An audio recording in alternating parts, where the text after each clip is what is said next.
This video is brought to you in collaboration with WoWhead.com.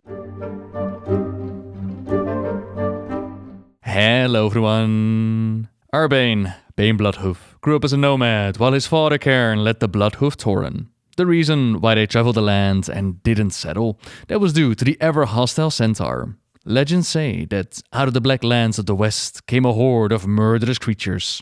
The centaur, of course, cannibals and ravagers. The centaur fell upon the Shuhalo like a plague, though the braves and hunters fought with the Ormother's blessing in their hearts. The centaur could not be defeated.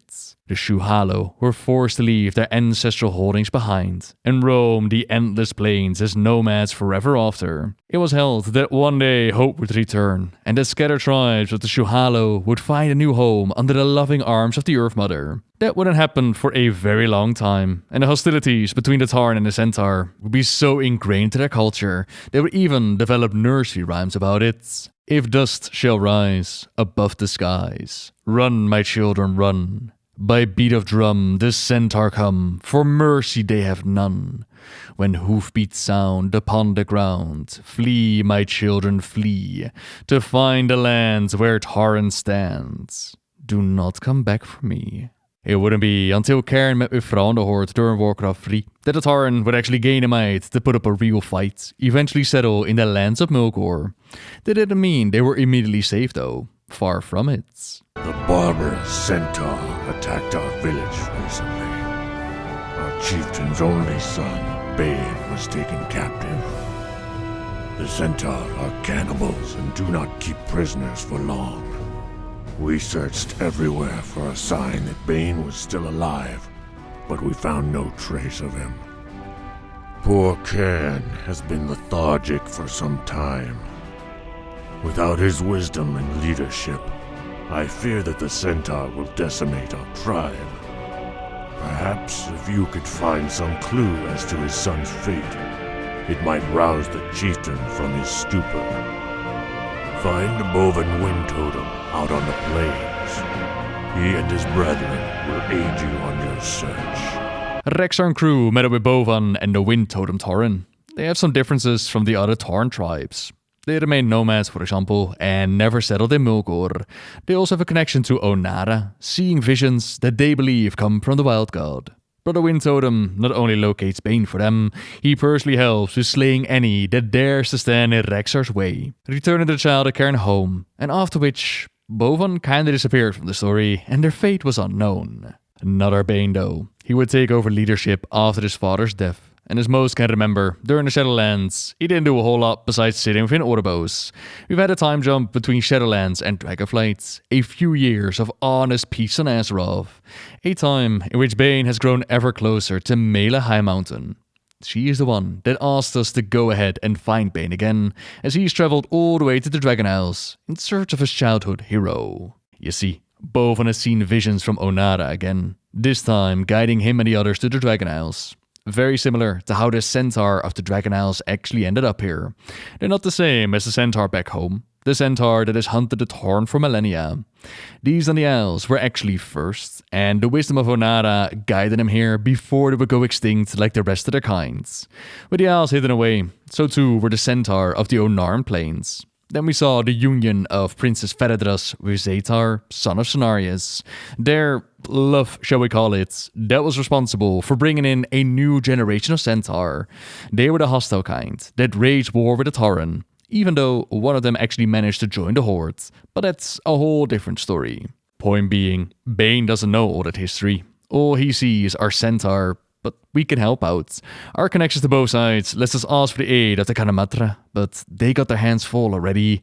Despite taking care of Balakar, the No-Kut are still in league with the Primalist and are still causing trouble all over the plains. Eventually, we're sent to Tomul, who's been given a command to help. Baine is not exactly friendly towards them, but no matter. Orders are orders, and who knows, maybe they'll warm up to their warm personality. First step is finding a Windtotem survivor, who lets us know that shortly after they entered the plains, they saw their first centaur. The centaur feigned friendship so they could assess their strength and numbers, and then they signaled their comrades to attack. They've been in trouble ever since. Searching the surrounding area, we tell any survivors that we can find to make their way back to Baine. From the Fallen, we take some recognizable items to bring back to their families. There's a bloody axe, a unique headdress, and a Tauren necklace. Items gathered, we meet up at an abandoned village to the southeast. The spot most likely where any of the survivors would have gone to. Owner of the headdress turns out to be the husband of Bovan Windtotem. He is gone now, and so her daughter will grow up without a father because of the centaur.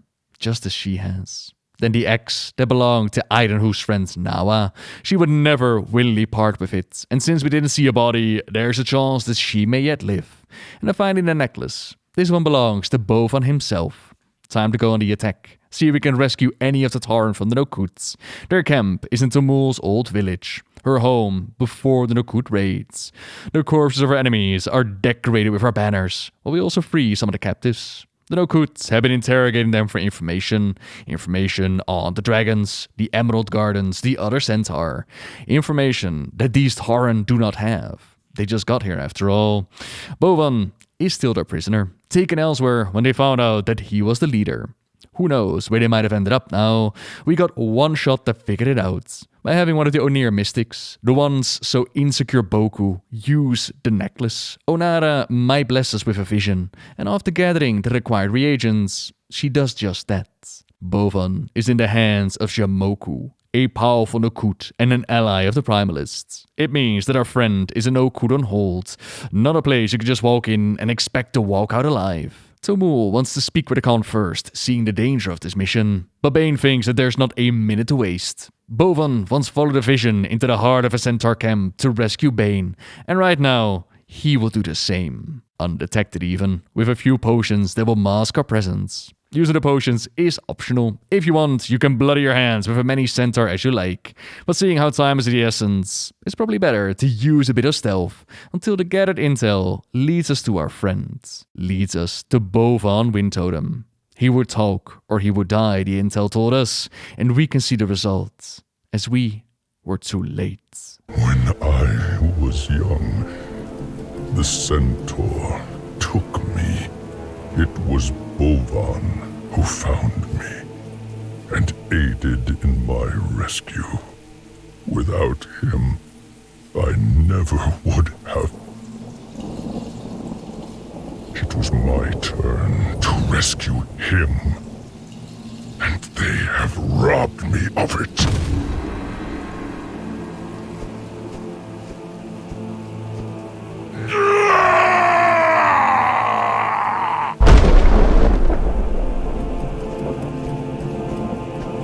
They will never hurt anyone again.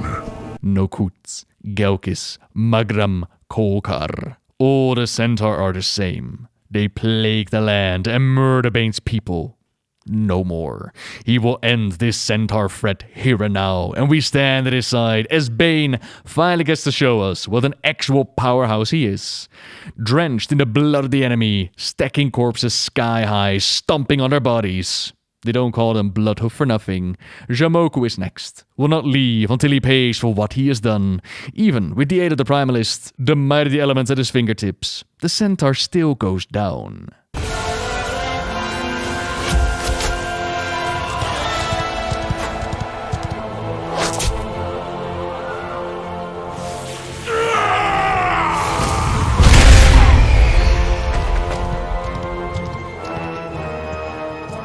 Well struck. I did not believe you would come. Honor is of great importance to my people. Yes, as it is to mine. Come, let us gather our dead. There were no Kut reinforcements about to flank us until Tumul and their forces stepped in, losing 2 of the number within the battle. A centaur fighting to save a Tauren. Baine would never have believed it. Time to leave this madness behind. Head on over to Tohusuk village, where the Tauren have made refuge. Time to say farewell to the fallen. A shared funeral of Tauren and centaur. Koja admits that she initially objected to this shared event. Doesn't believe that she'll be ever able to forgive the atrocities committed by the centaur against the family. But if this helps build a world where Tauren and centaur can coexist in peace, then she will support it. For her daughter's sake. her husbands would have wanted that. And perhaps so did Bovan, as they're unsure why he followed these visions, why he guided them to the Dragon Isles just to meet his end like that. Did he know what was going to happen? Could he see that it was time for the Windtotems to end the nomadic lifestyle? Perhaps he could see that they were supposed to settle here within the Ohn'arah plains amongst the Centaur. Or perhaps it was the heal wounds inflicted over millennia, make the first small steps into looking beyond the race someone is born into and judge them on their merit and deeds instead. Perhaps all Baine knows for certain is that he must continue to live according to his ideals. In that, he can honor the life and memory of Bovan Windtotem. Honor those who came before us. Stand strong, stay true. For now, that's where the story for the Tauren and Centaur ends for the moment. So thank you very much for watching, everyone. Personally, I would love to see a lot more story and storytelling like this.